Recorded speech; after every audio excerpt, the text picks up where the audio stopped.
Hello, dear students. Welcome back to my channel Physics SPC. Simple harmonic motion का एक question. The following figure depict two circular motions. The radius of circle, the period of revolution, and the initial position and sense of revolution are indicated on the figure.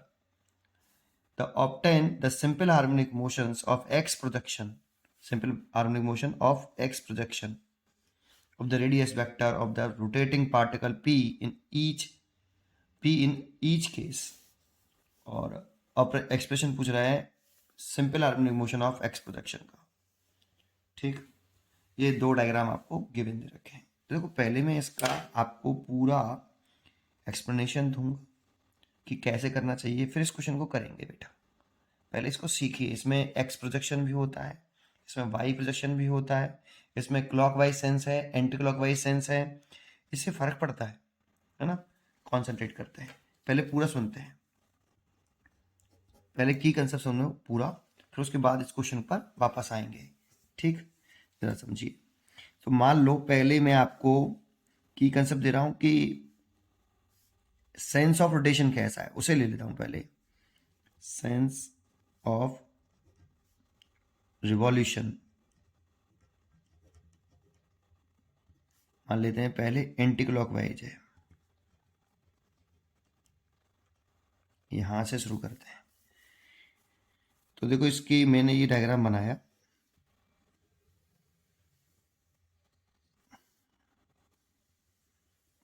ये ठीक, मान लेते हैं कि ये तो वाई एक्सेस है आपका और ये एक्स एक्सेस है। मान लेते हैं कि पार्टिकल इस जगह पर है t बराबर 0 पर। देखो, इसको इससे मिला लेंगे ना सेंटर से, तो इसका इनिशियल फेज यहां से मेजर करते हैं इस जगह से। तो ये इनिशियल फेज है आपका 5। t बराबर 0 पर ये पार्टिकल पहले ही इतना घूम चुका है, एक पॉजिटिव एक्स एक्सेस से इतना घूम चुका है, पहले से ही घूमा हुआ है। इनिशियल फेज बोलेंगे t बराबर 0 पर। अब ये t सेकंड में पार्टिकल यहां जाना चाहता है, यहां से यहां तक ये t सेकंड में जाना चाहता है। तो t सेकंड में मान लो ये कांस्टेंट एंगुलर वेलोसिटी ओमेगा से घूम रहा है, तो t सेकंड में ये कितना एंगल घूम जाएगा, एंगुलर डिस्प्लेसमेंट कितना हो जाएगा। तो t सेकंड में एंगुलर डिस्प्लेसमेंट ये हो जाएगा, ओमेगा बराबर थीटा अपॉन टी होता है, तो थीटा इज इक्वल टू ये ओमेगा टी हो जाएगा। अब इसमें हम वाई प्रोजेक्शन कर रहे हैं। पहले एक होता है वाई प्रोजेक्शन और एक होता है एक्स प्रोजेक्शन। इंपॉर्टेंट है, यहाँ सेंस मैंने लिया है एंटी क्लॉकवाइज। तो अगर मैं वाई प्रोजेक्शन करूं, देखो ये मैंने वाई प्रोजेक्शन किया है, तो ये इसको हम मान लेंगे पॉजिटिव एक्सट्रीम और इसको मान लेंगे हम नेगेटिव एक्सट्रीम। तो ये इसका एम्पलीट्यूड हो गया पॉजिटिव एक्सट्रीम और इसका एम्पलीट्यूड हो गया नेगेटिव एक्सट्रीम का, ये माइनस ए और ये प्लस ए। तो देखो, वाई प्रोजेक्शन माना है तो ये डिस्प्लेसमेंट हो गया आपका वाई, ये वाला। अब सोच के बताओ मेरे को, अगर ये पूरा एंगल 5 प्लस ओमेगा टी है तो ये वाला एंगल कितना होगा, 5 प्लस ओमेगा टी हो जाएगा, ओमेगा टी प्लस 5। और मैं इस डिस्प्लेसमेंट को कैलकुलेट करूं, क्योंकि हम पार्टिकल जो यूनिफॉर्म सर्कुलर मोशन कर रहा है इस पर ऐसे, उसका मोशन तो एसएचएम है नहीं है, लेकिन इस पार्टिकल से इस वाई प्रोजेक्शन पर अगर हम परपेंडिकुलर, जैसे फोटा परपेंडिकुलर बोलते हैं, उसको देखें तो उसका मोशन एसएचएम होगा। जैसे पार्टिकल यहाँ पर है तो इसका फोटा परपेंडिकुलर यहाँ होगा। जब ये पार्टिकल ऊपरी तरफ चल के आया, ये ऐसे एंटी क्लॉकवाइज डायरेक्शन में ऐसे चला, तो इसका फोटो परपेंडिकुलर यहाँ, पार्टिकल यहाँ से यहाँ पहुंच गया तो फोटो परपेंडिकुलर यहाँ पहुंच गया। तो देखो, पार्टिकल स्ट्रेट पाथ पे चल, पार्टिकल तो सर्कुलर पाथ पे चल रहा है, लेकिन जो उसका फोटो परपेंडिकुलर है ये टू एंड फ्रो मोशन करेगा ऐसे, फोटो परपेंडिकुलर ऐसे। अगर आप पार्टिकल ऐसे चलाइए और फोटो परपेंडिकुलर को चेक करिए तो फोटो परपेंडिकुलर आपका ऐसे दिखाई देगा, ऊपर नीचे एक स्ट्रेट पाथ पर मोशन करता हुआ। तो इसका मोशन फोटो परपेंडिकुलर का मोशन ऐसा सेम होगा इसमें। तो वाई अगर मैं निकालना चाहूँ तो इसमें ट्रिग्नोमेट्री से निकाल सकता हूँ। इसे एन डाल लो और इसमें आप साइन ओमेगा टी प्लस 5 निकालिए। तो परपेंडिकुलर वाई और इसका एम्पलीट्यूड मैंने जो माना है ये ए, क्योंकि इसकी रेडियस हम ए मान के चल रहे हैं। देखो, ये 0 से ए, तो ये भी ए रेडियस हो गई, तो ए, तो वाई इज इक्वल टू आ गया A sine omega T plus phi. तो वाई इज इक्वल टू, देखो ये हुआ इसका, ये वाई प्रोजेक्शन वाले केस में। इसी कंडीशन में जब सेंस, तो इसमें इनिशियल फेज हम कहाँ से मेजर कर रहे हैं, ये इंपॉर्टेंट है कि हम इनिशियल फेज यहां से मेजर कर रहे हैं, this is a initial phase. लेकिन इसी कंडीशन में दूसरे सिचुएशन भी है। क्या दूसरा केस क्या हो सकता है, इसी में जब सेंस जो है एंटी क्लॉकवाइज है, कि एंटी क्लॉकवाइज सेंस है, लेकिन हम स्टार्ट भी ये पॉजिटिव एक्स है और यहीं से कर रहे हैं, यहीं से इनिशियल फेज नाप रहे हैं, एंटी क्लॉकवाइज चल रहे हैं। मान लो टी बराबर 0 पर आपका पार्टिकल इस जगह पे, तो ये इनिशियल फेज हो गया, ये इनिशियल फेज फाइव। और ये टी सेकंड में पार्टिकल घूम के, ये एंटी क्लॉकवाइज घूम रहा है, और ये पार्टिकल टी सेकंड में घूम के यहाँ आ गया, यहाँ से यहाँ तक इसे टी सेकंड लगे, तो ये आपका ओमेगा टी हो गया। देखो ये ओमेगा टी। लेकिन अब की प्रोजेक्शन हम करें वो एक्स प्रोजेक्शन करें, इसमें तो वाई प्रोजेक्शन किया, इसमें एक्स प्रोजेक्शन करें। देखो ये टी सेकंड बाद पार्टिकल यहाँ पहुंच गया, तो इसका एक्स प्रोजेक्शन जो आएगा वो ये आएगा, ये एम डाल लिया, ये ओ, ये पी डैश, ये पी डैश, और ये आपका, इसमें मैंने कौन से ट्रायंगल में लिया था, ओ पी डैश एन में, और यहां से एक्स प्रोजेक्शन, तो ये एक्स हो गया, देखो ठीक है ऐसे। लेकिन सेंस जो है आपका ऐसा ही है। लेकिन अब ये वाला जन, तो एक्स प्रोजेक्शन करने का मतलब क्या है, हम इसको एक्सट्रीम पोजीशन मानने हैं पॉजिटिव ए, और इसको मानने हैं नेगेटिव एक्सट्रीम ए, और ये जो बीच वाली पोजीशन है ये 0 है, ये वाली।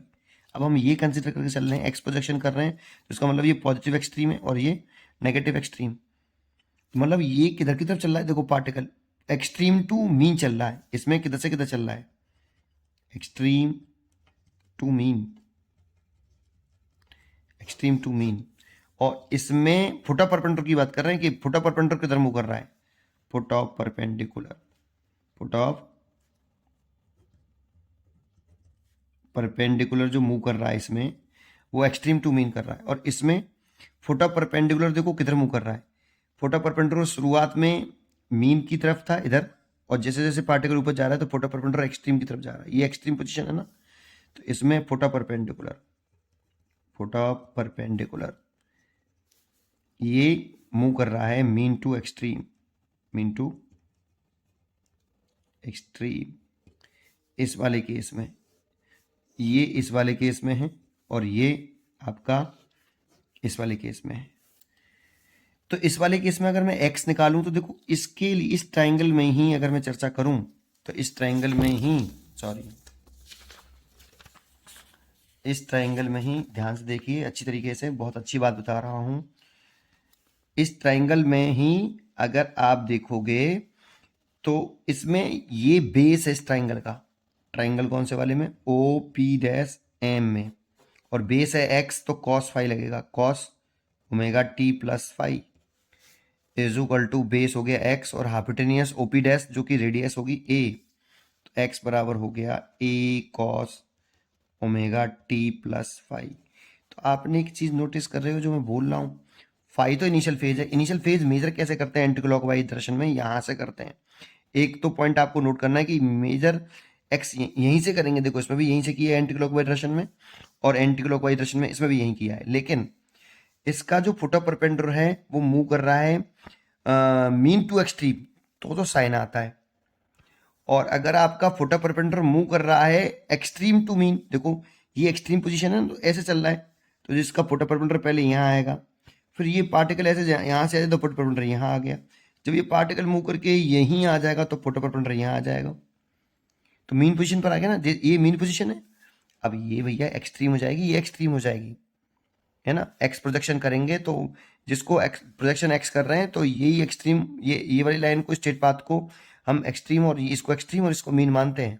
और वाई प्रोजेक्शन कर रहे हैं तो ये एक्सट्रीम और ये एक्सट्रीम और इसको मानते हैं, और फुट ऑफ परपेंडिकुलर को देखते हैं, क्योंकि फुट ऑफ परपेंडिकुलर का मोशन एसएचएम होता है, तो इसमें मीन टू एक्सट्रीम चल रहा है फुट ऑफ परपेंडिकुलर, उसी का मोशन एसएचएम है, तो sine omega T plus phi. और एक्सट्रीम टू मीन चल रहा है फुट ऑफ परपेंडिकुलर, तो आपका निकल के आ रहा है एक्स बराबर A cos omega T plus pi. ये सेंस ऑफ, मैंने क्या बताया, एंटी क्लॉकवाइज सेंस बताया, तब के लिए कहानी है ये। लेकिन अगर इसी में अगर हम साइंस कैसा ले लें, ये बड़ा इंपॉर्टेंट पॉइंट है, जरा ध्यान से सुनो, है ना। Science of revolution, science of revolution, science of revolution जो है, अगर क्लॉकवाइज हो जाए, क्लॉकवाइज, अगर sense of revolution, sense of revolution जो है आपका कैसा हो गया, क्लॉकवाइज, तो इसमें भी दो सिचुएशन बनती हैं। अब ध्यान से सुनना इसको दोबारा से, कहानी वही होगी। अभी मैं आपको ऐसा बताऊंगा कि आपको क्लैरिटी आ जाएगी बिल्कुल, है ना। ये देखो ऐसे, ये वाई एक्सेस है और ये एक्स एक्सेस है। लेकिन मान लो यहां पर आपका ये t बराबर 0 है p पर। अब इसका सेंस ऑफ रोटेशन जैसे मैंने लिख रहा वो क्लॉकवाइज लिखा है, दैट मीन्स ऐसे है, ये ऐसे है। तो देखो ये इनिशियल फेज है, तो इनिशियल फेज अब यहां से मेजर करते हैं इसमें। अगर एंटी क्लॉकवाइज सेंस हो तो इनिशियल फेज यहां से मेजर करेंगे, टॉप मोस्ट पॉइंट से, ये ध्यान रखो। और अगर क्लॉकवाइज एंटी क्लॉकवाइज सेंस हो तो इनिशियल फेज यहां से मेजर करेंगे, वेरी मोस्ट इंपॉर्टेंट पॉइंट, है ना। अब देखो इसमें ये इनिशियल फेज होगा बेटा, this is a initial phase. T second में मान लो ये यहां पे, यहां से यहां तक ये टी सेकंड में पहुंच गया, टी सेकंड में ये पी डैश पर पहुंच गया, तो कितना टी सेकंड में कितना एंगल घूमा, तो ये एंगुलर डिस्प्लेसमेंट हो गया इसका ओमेगा टी। अगर मैं इसमें वाई प्रोजेक्शन करूं, कौन सा करूं, वाई प्रोजेक्शन, तो देखो वाई प्रोजेक्शन टी सेकंड बाद करूं तो ये कुछ वाई प्रोजेक्शन ऐसे आएगा,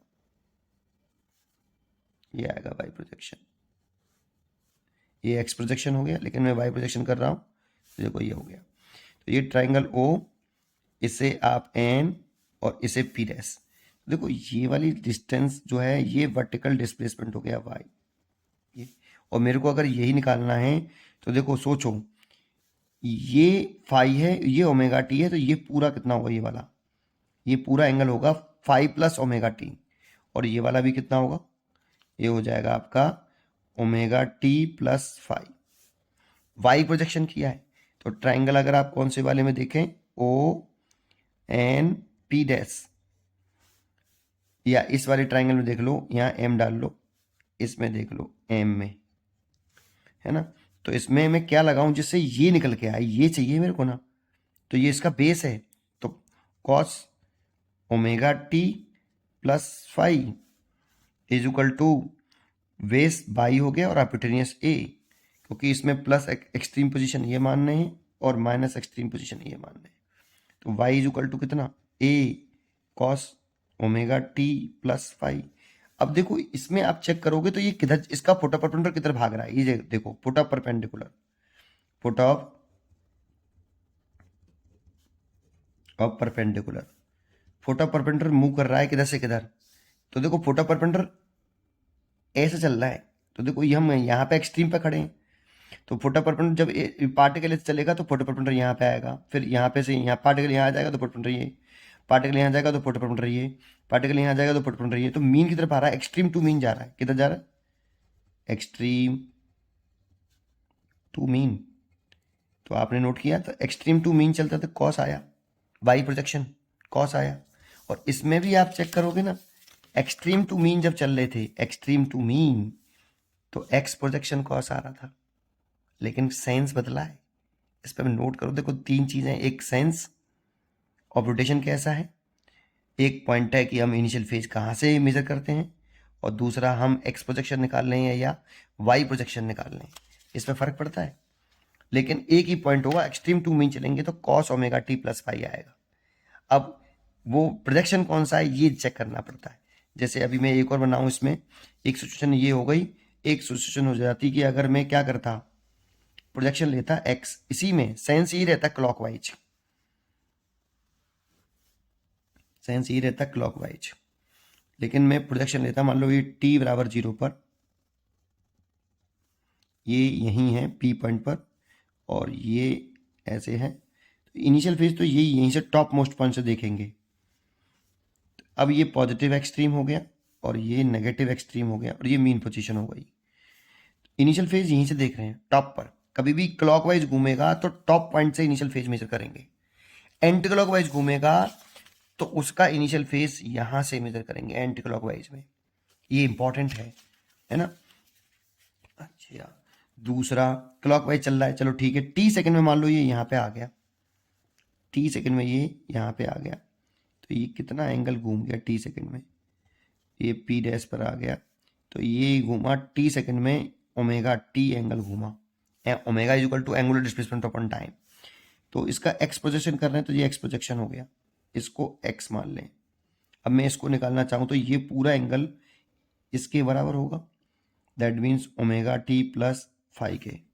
और इसमें आप चेक करें तो इस ट्राइंगल में लगाएं ओ पी डैश एन में, ओ पी डैश एन में लगाएं तो ये क्या है इसका, इस एंगल का साइन है, परपेंडिकुलर है, इसलिए sine omega T plus phi is equal to कितना, एक्स अपॉन ए, इसीलिए एक्स इज इक्वल टू आया A sine omega T plus phi. आपने नोटिस किया इसमें अब फोटो परपेंडिकुलर की तरफ मूव कर रहा है, तो देखो फोटो परपेंडिकुलर ये पार्टिकल जब यहाँ पे था, अगर यहाँ होता इनिशियल फेज यहाँ पे से स्टार्ट करता तो फोटो परपेंडिकुलर मीन पोजीशन पर आता, क्योंकि अब एक्सट्रीम पोजीशन ये है, इसमें फोटो परपेंडिकुलर करेंगे, जब ये यहाँ से यहाँ आ गया तो फोटो परपेंडिकुलर ये आ गया, तो मीन टू एक्सट्रीम भाग रहा है, इसमें फोटो परपेंडिकुलर किधर की तरफ चल रहा है, फोटो परपेंडिकुलर जो इसमें मूव कर रहा है ये mean to extreme, mean to extreme. इस बात पे आप ध्यान दीजिए कि फोटो परपेंडिकुलर मूव किधर कर रहा है, ये मूव किधर कर रहा है, मूव किधर कर रहा है, तो मीन टू एक्सट्रीम करे तो देखो साइन ही आ रहा है, और एक्सट्रीम टू मीन कर रहा है तो कॉस आ रहा है। आप इस पे भी चेक कर सकते हो, पहले वाले केस में वीडियो को पॉज करके चेक कर सकते हो। तो एक बात मैंने सीखी कि मीन टू एक्सट्रीम चले तो साइन वाला फंक्शन होता है, और एक्सट्रीम टू मीन चले, foot of perpendicular extreme to mean चले तो कॉस वाला फंक्शन होता है। एक बात मैंने ये सीखी। दूसरी, इसमें सेंस ऑफ रोटेशन इंपॉर्टेंट होता है कि सेंस ऑफ रोटेशन पे ध्यान दीजिए। सेंस ऑफ रोटेशन के आधार पर आप इसमें इनिशियल फेज डिसाइड करते हैं, अगर क्लॉकवाइज सेंस है तो initial phase top most point से करेंगे, इस वाले पॉइंट पर से, और एंटी क्लॉकवाइज रोटेशन है तो इनिशियल फेज हम इस वाले पॉइंट से डिसाइड करेंगे। बस ये 2 पॉइंट याद रखने हैं आपको। अब देखो इस क्वेश्चन को करते हैं सॉल्व, अब इस क्वेश्चन को सॉल्व करते हैं, इस क्वेश्चन पर वापस आते हैं, है ना। तो देखें इस क्वेश्चन को कैसे करें सॉल्यूशन। अगर आपको इतना समझ में आया होगा तो ये जरूर समझ में आएगा। आप अब जरा ध्यान दीजिए। अब देखो इस वाले क्वेश्चन को, ए फिगर को मैं बना लेता हूं यहां बी सेंटर में, ऐसे ये आपका y है और ये t बराबर 0 पर आपका ये दे रखा है ऐसे 45, और इसका एम्पलीट्यूड ए दे रखा है, और प्रोजेक्शन इसमें x है, देखो x प्रोजेक्शन है, इंपॉर्टेंट x प्रोजेक्शन है, और चल के रहा है ये एंटी क्लॉकवाइज चल रहा है। तो x प्रोजेक्शन है तो देखो ये तो हो गया प्लस का a और ये हो गया माइनस का a, है ना। और प्रोजेक्शन इसका x है, अगर सोचो अगर इसका प्रोजेक्शन x होगा ऐसे, तो जब ये पार्टिकल इधर चलेगा तो ये किधर भाग रहा है, इसका फोटो परपेंडिकुलर किधर भाग रहा है, एक्सट्रीम टू मीन। चेक करो, अगर ये पार्टिकल इधर भागेगा ऐसे एंटी क्लॉकवाइज और एक्स प्रोजेक्शन है तो एक्स प्रोजेक्शन ऐसे डालोगे तो ये पार्टिकल जब यहाँ पे आएगा तो एक्स प्रोजेक्शन यहाँ आ जाएगा, तो इसका फोटो परपेंडिकुलर मूव कर रहा है किधर से किधर, extreme to mean, extreme to mean. एक तो चीज चेक ये करी हमने, और दूसरा हमने ये देख ही लिया है कि एंटी क्लॉकवाइज सेंस है, तो इसमें sense of revolution anti clockwise है, एंटी क्लॉकवाइज, और ये मूव कर रहा है एक्सट्रीम टू मीन। तो बिना सोचे समझे डेरिवेशन नहीं करना है, एक्सट्रीम टू मीन चले और एक्स ऑफ प्रोजेक्शन है तो x is equal to amplitude A cos omega T plus phi, और इसमें फाइव मेजर करते हैं एंटी क्लॉकवाइज बल्कि इसमें वो यहाँ से करते हैं, तो ये टी बराबर 0 डला है तो this is a initial phase, यहाँ पे ये इनिशियल फेज हो जाएगा फाइव।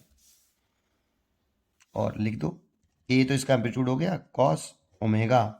ऐसा इसका टाइम पीरियड रखा था यहाँ पे t इक्वल टू 4 सेकेंड, तो omega is equal to 2 pi upon time period होता है, तो आप ओमेगा की वैल्यू 2 पाई अपॉन टी लिख सकते हो, प्लस ये फाई जो है 45 डिग्री दे रखा है, तो इसे आप पाई/4 रेडियन लिख सकते हो, इसीलिए फाई की वैल्यू पाई/4 और ए कॉस 2 पाई टी और कैपिटल डी की वैल्यू 4 सेकेंड प्लस पाई/4, इसीलिए लिख सकते हैं हम यहाँ पे ए 2 से 2 cancel and cos pi T plus 2 plus pi, ये देखो x, ये आपका आंसर हो गया इसका। ऐसे सेकंड वाला अगर मैं करूं इसका बी पोर्शन, तो उसको बना लीजिए पहले।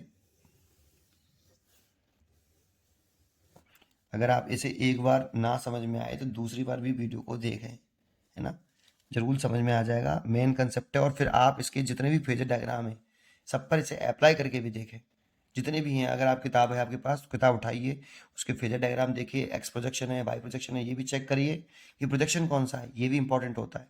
उसी से मालूम पड़ता है कि परपेंडिकुलर किधर मूव कर रहा है, एक्सट्रीम टू मीन चल रहा है या मीन टू एक्सट्रीम चल रहा है। एक्सट्रीम टू मीन चले तो कॉस लगाइए, और मीन टू एक्सट्रीम चले तो साइन लगाइए। और अगर एंटी क्लॉकवाइज चल रहा है तो इनिशियल फेज यहाँ से मेजर करिए, और क्लॉकवाइज चल रहा है तो इनिशियल फेज यहाँ से मेजर करिए, इस जगह से मेजर करिए। बस 2 पॉइंट है, जरा ध्यान दीजिए। अब इसमें आपका जो डायग्राम है, इसमें यहाँ पे है देखो t=0, और सेंस है इसका क्लॉकवाइज, क्लॉकवाइज सेंस है इसमें, क्लॉकवाइज सेंस है। तो मैं क्लॉकवाइज सेंस को नहीं देखता। वाई प्रोजेक्शन है कि एक्स प्रोजेक्शन है, तो एक्स प्रोजेक्शन है तो एक तो ये डालो प्लस का ए है, और ये माइनस का ए है, और ये मीन पोजीशन है। तो इसका मतलब फोटो परपेंडिकुलर देखो, इसका पहले से कहाँ पे खड़ा है, मीन पोजीशन पर। तो इसका फोटो परपेंडिकुलर ऐसे चल रहा है, तो ये फोटो परपेंडिकुलर जो मूव कर रहा है, फोटो परपेंडिकुलर जो मूव कर रहा है आपका, वो मीन, ये मीन पोजीशन है। जब ये पार्टिकल एस चलेगा तो इसका foot of perpendicular mean to extreme भागेगा, तो मीन टू एक्सट्रीम है, मीन टू एक्सट्रीम, और मीन टू एक्सट्रीम है, और क्लॉकवाइज सेंस है। क्लॉकवाइज सेंस होता है तो यहीं से फोटो परपेंडिकुलर से ही इनिशियल फेज मेजर करते हैं, तो इनिशियल फेज तो 0 ही हो गया सर। इसमें इनिशियल फेज कितना है, t=0 यहीं लिख रहा है, तो इनिशियल फेज आपका इसमें इनिशियल फेज जो हो गया 0 हो गया t=0 पर। अब इक्वेशन लगा लो, मीन टू एक्सट्रीम चल रहा है इसलिए वाई जो एक्स प्रोजेक्शन है, सॉरी प्रोजेक्शन है एक्स है, एक्स प्रोजेक्शन देखिए आप इसको, एक्स बराबर कितना ए साइन ओमेगा टी प्लस 5, तो x इज इक्वल टू ए, इसमें b दे रखा है, एम्पलीट्यूड इसका जो दे रखा है ये वाला वो b दे रखा है ना, इसको प्लस ए इसको माइनस ए, तो इसका एम्पलीट्यूड b दे रखा है, जो एम्पलीट्यूड है a की वैल्यू वो b है, तो b, और साइन टाइम पर दे रखा है इसमें 30 सेकेंड, तो sine 2 pi capital T small T plus 0, तो ऐसे लिख सकते हैं b साइन, ऐसे लिख सकते हैं 2 पाई टी और कैपिटल टी की वैल्यू 30 ऐसे, तो b sine pi T by 15। अब इसमें कंफ्यूज मत होना आप, इसका आंसर देखिए कि कई किताबों में वो कॉस में दे रखा है तो कंफ्यूज हो जाते हैं। आप देखो वो जो दे रखा है, जैसे एक बात आओ, कॉस पाई/2 माइनस के थीटा, ये कौन से क्वाड्रेंट में है, सेकंड में, सॉरी फर्स्ट में, उस फर्स्ट में कॉस पॉजिटिव होता है तो साइन थीटा होता है, तो इसको उसने ऐसे लिख दिया है। आप चाहो तो इसे भी ऐसे लिख सकते हो, बी कॉस थीटा, इसे मान लो आप पूरे को, तो पाई/2 माइनस पाई टी बाई 15, ऐसे उसने उसे लिख दिया है। बच्चे कंफ्यूज हो जाते हैं कि आंसर गलत है, आप कंफ्यूज मत होना बेटा प्लीज, है ना, इस बात पे बिल्कुल परफेक्ट आंसर दिया है मैंने आपको, कोई गलती नहीं है इसमें, ऐसे लिख सकते हैं। फिर इसमें इसको इधर कर देता है, इसमें इसको इधर कर देता है वो, तो वो इस कंसेप्ट से कर देता है कि इसमें से माइनस साइन कॉमन ले लेंगे, तो एक फॉर्मूला होता है कॉस माइनस के थीटा बराबर प्लस के कॉस थीटा, ये एक फॉर्मूला लग रहा है, और फिर ये दूसरा लगा सकते हो, तो इसको इधर उधर भी कर दोगे तो कोई फर्क नहीं पड़ेगा, ट्रिग्नोमेट्रिक वाइज, है ना। तो मेरे हिसाब से आपको ये समझ में आया होगा, ठीक। तो आपको इसमें 2 कंसेप्ट समझ में आए होंगे, है ना, ठीक। तो आप चेक करिए कि बस एक ही, इसमें दो ही पॉइंट हैं। साइंस चेक करिए कि साइंस कैसा है, एंटी क्लॉकवाइज है या क्लॉकवाइज है। फिर देखिए उसका जो फोटो परपेंडिकुलर है, एक्स प्रोजेक्शन हो चाहे वाई प्रोजेक्शन हो, कोई सा भी प्रोजेक्शन हो, बस इतना चेक करना है कि foot of perpendicular mean to extreme चले। मीन से एक्सट्रीम चलेगा तो साइन आएगा, और एक्सट्रीम टू मीन चलेगा तो कॉस आएगा। दूसरी बात, अगर एंटी क्लॉकवाइज सन चलेगा तो इनिशियल फेज यहां से मेजर करेंगे इस जगह से, और क्लॉकवाइज सेंस चलेगा, क्लॉकवाइज सेंस में चलेगा तो इनिशियल फेज जो हम मेजर करेंगे क्लॉकवाइज सेंस में वो टॉप मोस्ट पॉइंट से करेंगे इनिशियल फेज। बस ये दो पॉइंट हैं, इसको नोट करिए और क्वेश्चन करिए। आप करके देखिए इस टाइप से क्वेश्चन जो मैंने आपको बताया है। पढ़ते रहिए और खुश रहिए। Thank you.